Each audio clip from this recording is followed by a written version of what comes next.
మాకు ఈ కష్టం వచ్చింది దేవుడా అని గుడికి పోయి దండం పెట్టుకొని అయ్యగారితోని పూజ చేపించి మనసు నిమ్మలం చేసుకుంటాం.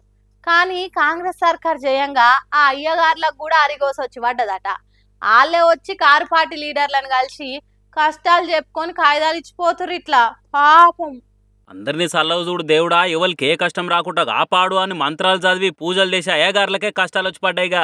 యాదాద్రి, బాసరా, భద్రాచలం ఇంకా కడమగుళ్ళలా వేద పండితుల నియామకాలైతున్న అన్యాయాలు గివ్వి సారు అని చెప్పుకునేందుకు తెలంగాణ వేద పండితుల ప్రతినిధులు మాజీ మంత్రి హరీష్ రావును కలిసి వినతి పత్రం ఇచ్చిరియాల. లోకల్ అయ్యగారులకైతున్న అన్యాయం గిది అనుకుంటా మొత్తం పూసగుచ్చినట్టు పురాగా చెప్పిరట. ప్రత్యేక తెలంగాణ వచ్చినాక కూడా రాష్ట్రంలో ఉన్న గుళ్ళల్లా లోకల్ వేద పండితులకు దక్కే అవకాశాలు వేరే రాష్ట్రం వాళ్ళకు పోతున్నాయనుకుంటా చెప్పి వేదాలు చదివే వేద పండితులను కూడా ఈ కాంగ్రెస్ సర్కార్ కష్టాల పాలు చేస్తుందని కూడా గోడెల పోసుకున్నారట. సర్కార్ జర ఈ ముచ్చట మీద గట్టిగా నజరేస్తట్టు చేసి నియామకాలు ఎట్లయితున్నా ఏందని ఒకసారి అరుచుకొని స్థానికులకే పెద్దపీట వేస్తట్టు చేస్తే మంచిగుంటది, జర మీరన్న చెప్పురు అనుకుంటా ఇట్లా హరీష్ రావు సార్కు చెప్పుకొచ్చిరా అయ్యగారులు.